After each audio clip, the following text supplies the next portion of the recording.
راستہ بھول گئے، ہٹ دھرم بن گئے، اور جو راستہ نبیوں کے ذریعے سے ملا تھا اس راستے کو یاد دلانے کے لیے نبی کریم صلی اللہ علیہ وسلم اب مدینہ جا رہے ہیں، مکہ سے ہجرت کر کے مدینہ جا رہے ہیں۔ یہ سورہ مدنی ہے، سورہ بقرہ مدنی سورہ ہے، اور مدینہ جا رہے، اور مدینے کو نبی صلی اللہ علیہ وسلم مدینے کے اندر ایسے لوگوں سے آپ کو سابقہ پڑھنے والا تھا جو یہودی تھے، جو تورات کے عالم تھے، جو قرآن آج ہی کی آیات میں آیا ہے الذین آتیناہم الکتاب یعرفونہ کما یعرفون ابناءہم۔ یہ یہودی جو مدینے میں رہتے ہیں آس پاس بستیوں میں، یہ نبی کو ایسے پہچانتے ہیں جیسے اپنے بچوں کو پہچانتے ہیں۔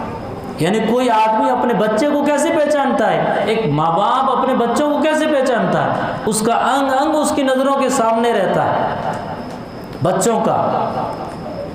اللہ فرما رہے یہ یہودی نبی کریم صلی اللہ علیہ وسلم کو ایسا جانتے ہیں جیسا ایک باپ اپنے بچوں کو جانتا ہے، لیکن یہ ہٹ دھرم بن رہے ہیں، یہ ضدی بن رہے ہیں، یہ حسد کر رہے ہیں، ان کو جلن ہو گئی۔ اس لیے کہ آج تک یہ وحی، یہ نبوت، یہ رسالت، یہ مشن بنی اسرائیل کو اللہ دیا کرتا تھا، لیکن چونکہ اب بنی اسرائیل سے ہٹا کر بنو اسماعیل میں نبی کریم صلی اللہ علیہ وسلم کو دے دیا تو بنی اسرائیل کو حسد ہو گیا۔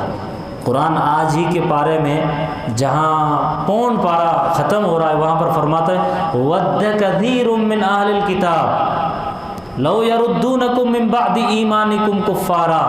اے نبی، یہ جو اہل کتاب یہود و نصارہ ہے جو مدینے کے آس پاس رہتے ہیں، یہ کبھی آپ کا دھرم، آپ کا کلچر قبول نہیں کریں گے۔ یہ تو چاہیں گے کہ آپ اپنا کلچر چھوڑ کر ان کا کلچر اختیار کر لیں، کیونکہ اس لیے کہ ان کو حسد ہے، حسدا من عند انفسهم من بعد ما تبین لهم الحق۔ جو حق تمہارے پاس آ گیا ہے، اس حق کی وجہ سے ان کو حسد ہے۔ جو قرآن مل گیا، جو نمازیں مل گئی، جو پاکیزہ طریقہ مل گیا، اسلام ایک بہترین دستور تم کو جو دے دیا گیا، تم ایک اچھے مہذب انسان نظر آتے ہو، یہ جو تم کو اچھا طریقہ مل گیا تو اب ان کے پاس وہ طریقہ ہے نہیں، تو تم سے حسد کر رہے ہیں، تم سے جلن ان کو ہو گئی۔ پھر علاج کیا ہے؟ نبی کو بتایا فَعْفُوا وَاصْفَحُوا حَتَّى يَأْتِيَ اللَّهُ بِأَمْرِهِ، معاف کرتے رہو، نظر انداز کرتے رہو، درگزر کرتے رہو، اور دو کام بڑے بڑے کرتے رہیے۔ ایک اقیموا الصلاۃ وآتوا الزکاۃ، نماز قائم کرتے رہیے، زکوٰۃ ادا کرتے رہیے، نماز قائم کرتے رہیے، زکوٰۃ ادا کرتے رہیے، اور ان کو معاف کرتے رہیے، نظر انداز کیجیے۔ یہ نبی کو مدینے میں سمجھا رہے ہیں۔ شروع زمانے میں جب نبی مدینہ میں داخل ہو گئے، جنگ بدر ہو گئی، اب قرآن اتر رہا ہے۔ اب قرآن میں مسلمانوں کو ان یہودیوں کے ساتھ کیسے میل جول رکھنا ہے، کیسے باتیں کرنی ہے، کتنی دوستی رکھنی ہے، کتنا قریب کرنا ہے، کون سی باتیں ماننا ہے، کون سی باتیں نہیں ماننا ہے، کیا کیا تکلیفیں آنے والی ہے۔ یہ لوگ تم سے حسد کر رہے ہیں، جلن کر رہے ہیں، تمہارے خلاف پروپیگنڈا بنائیں گے، تو تمہارا مشن اس وقت کیا ہونا چاہیے؟ قرآن کہتا ہے وَلَن تَرْضَىٰ عَنْكَ الْيَهُودُ وَلَا النَّصَارَىٰ حَتَّىٰ تَتَّبِعَ مِلَّتَهُمْ۔ یہ آپ سے کبھی راضی نہیں ہو سکتے، یہ راضی اس وقت ہوں گے جب آپ ان کا کلچر اپنا لیں۔ یہ بات مدینے میں نبی کو اللہ سمجھا رہے ہیں، اور پھر ان کے اوپر جو اللہ نے انعامات کیے وہ سارے انعامات سمجھائے۔ میں نے بنی اسرائیل کو یہ دیا، یہ دیا، یہ دیا، یہ دیا۔ تقریباً 4000 نبی بنی اسرائیل میں اللہ فرما رہے میں نے اتارے، لیکن انہوں نے ہر نبی یا کسی کو تو قتل کیا، کسی کو زندہ جلا دیا، کسی پر آرے چلا دیے، کسی کو سولی پر چلا دیا، ہر نبی کو قتل کیا، ہر نبی کے خلاف انہوں نے سازشیں کی۔ یہ ایسی قوم ہے قیامت تک ان پر اللہ ذلت مسلط کر رہا ہے. ضربت علیہم الذلۃ والمسکنہ وباؤوا بغضب من اللہ. اللہ کی طرف سے ان پر ذلت ہے، ان پر جو ہے غضب ہے. اسی لیے سورہ فاتحہ میں ہم نے اللہ سے دعا مانگی، اے اللہ ہمیں ان لوگوں کا راستہ بتا جن پر تیرا انعام ہوا، ان کا نہیں جن پر تیرا غضب نازل ہوا.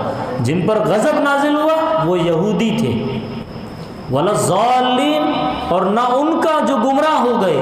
گمراہ کون ہوئے؟ عیسائی. مغضوب یہودی، ضالین عیسائی. اور تقریباً پارہ ختم تک، بلکہ دوسرا پارہ جہاں شروع ہوتا ہے وہاں تک یہودیوں کا ذکر ہے. اللہ کے نبی علیہ السلام مدینے میں آئے ہیں اور اب قبلہ چینج ہو گیا. سیقول السفہاء، دوسرا پارہ شروع ہوتا ہے سیقول السفہاء من الناس ما ولاھم. قبلہ چینج ہو گیا تو مذاق اڑانے لگے، کہنے لگے کہ یہ کیسا دھرم ہے اسلام. آج تک مسجد اقصیٰ کی طرف نماز پڑھتے تھے رک کر کے، اب اچانک انہیں کیا ہو گیا؟ کعبے کی طرف رک کر کے نماز پڑھنے لگے ہیں. قرآن کہتا ہے سیقول السفہاء من الناس ما ولاھم عن قبلتہم التی کانوا علیہا قل للہ المشرق والمغرب. حکم یہ دیا گیا کہ اصل اللہ کا آرڈر ہے، اللہ کا حکم ہے. اللہ نے اب تک مسجد اقصیٰ کی طرف حکم دیا تھا رک کرنے کا، اب حکم آ گیا کعبے کی طرف. اللہ یہ دیکھنا چاہتا ہے کہ اللہ کا حکم کون مانتا ہے، حکم کا بندہ کون ہے اور من مرضی کا بندہ کون ہے. آپ مرضی کے بندے ہو جو اپنی مرضی سے تورات کو ڈھالتے ہو، تورات کو پڑھتے ہو، اپنی مرضی سے انجیل کو پڑھتے ہو، بائبل کو پڑھتے ہو، اپنی من مانی اس میں چیزیں ڈالتے ہو. جو تمہاری مرضی کی نہ ہوئی وہاں پر تم اپنی مرضی کی ڈال دیتے ہو، چینج کر دیتے ہو، مٹا دیتے ہو، حذف کر دیتے ہو. یہ تمہارا کام ہے. افتؤمنون ببعض الکتاب وتکفرون ببعض. بعض آیات مانتے ہو اور بعض کو جھٹلاتے ہو. یہ کہا گیا آج. تو ان کی پوری کارگزاری اللہ نے بیان کی، تفصیل کا موقع نہیں ہے. بنی اسرائیل کی پوری کارگزاری کیا کیا انہوں نے نہ قدری کی، نہ شکری کی، اپنی من مرضی کی باتیں مانی، جو مرضی کے خلاف آئی اس کو بدل دیا. تو ان کی ساری بد اخلاقیاں، بد کرداریاں اللہ نے بیان کی. ایمان والوں کو یہ کہا گیا کہ اگر تم بھی ایسا کرو گے جیسا بنی اسرائیل نے کیا تو تمہارا بھی وہی حشر ہوگا، تمہارا بھی وہی حشر ہوگا. اور اگر اپنے حق پر تم جمے رہے، اپنے مشن پر تم گامزن رہو تو ظاہر ہے مشکلیں آئے گی، تکلیفیں آئے گی، لیکن یاد رکھنا آخر میں اب اللہ ایمان والوں کو کچھ نصیحت کر رہے ہیں. یہاں پاؤ پارا ختم ہوا ہے آج کا، وہاں پر نصیحت کر رہے ہیں یا ایھا الذین آمنوا استعینوا بالصبر والصلاۃ. اے لوگوں جب مشکل آ جائے، اے ایمان والو، اے مسلمانوں، جب مشکل آ جائے، پریشانی آ جائے تو تم اس وقت نماز اور صبر کے ذریعے اللہ سے مدد مانگو. یعنی مشکلات میں نماز پڑھو، اللہ کے سامنے جھکو اور صبر کے ذریعے اللہ سے مدد مانگو. یعنی آپ صبر کریں گے، نمازیں پڑھیں گے تو پھر اللہ تمہاری مدد کرے گا. یا ایھا الذین آمنوا استعینوا بالصبر والصلاۃ ان اللہ مع الصابرین. اور پھر فرمایا ولا تقولوا لمن یقتل فی سبیل اللہ اموات. جو اس راستے میں شہید ہو جائے گا، یعنی حق کے راستے میں لڑتے لڑتے ان دشمنوں کا مقابلہ کرتے کرتے جس کی شہادت ہو گئی، وہ مردہ نہیں ہے بل احیاء، وہ زندہ ہے. ولکن لا تشعرون. اللہ فرماتا ہے ہم آزمائیں گے، امتحان لیں گے، کبھی مال میں کمی کر دیں گے، کبھی کھیت کھلیان میں کمی کر دیں گے، کبھی کسی کی جان لے لیں گے، کبھی گھر میں کوئی نقصان ایکسیڈنٹ ہو جائے گا، کبھی کسی کا جنازہ اٹھ جائے گا، کبھی کاروبار میں گھاٹا نقصان ہو جائے گا. ہر طرح کی آزمائشوں سے ہم تم کو آزمائیں گے. لیکن یاد رکھنا اللہ کی خوشخبری ہے ان لوگوں کے لیے جو صبر کرتے ہیں. الذین اذا اصابتهم مصیبہ، جب مصیبت آتی ہے تو کہتے ہیں انا للہ، ہم اللہ ہی کے ہیں، وانا الیہ راجعون، اور اللہ ہی کی طرف پلٹ کر جانے والے ہیں. اولئک علیہم صلوات من ربہم ورحمہ. اور یہی وہ لوگ ہیں جن کے اوپر اللہ کی طرف سے خاص قسم کی رحمتیں ہیں. صلوات من ربہم ورحمہ. اللہ کی طرف سے سلام ہے اور رحمتیں ہیں، وَأُولَٰئِكَ هُمُ الْمُهْتَدُونَ، اور یہی وہ لوگ ہیں جو راہ راست پر ہیں۔ اور اس طرح اللہ تبارک و تعالیٰ نے ان آیات کو ختم کیا، جہاں پہ پاؤ پارا ختم ہوتا ہے وہاں سے آگے نیکی کیا ہے، تقوی کیا ہے، پرہیزگاری کیا ہے، اور کیا کیا صفات ایک ایمان والے میں اور ہونی چاہیے۔ لیس البر ان تولوا، وہاں سے اللہ سمجھا رہے جو انشاءاللہ آپ کے سامنے کل بیان کیا جائے گا۔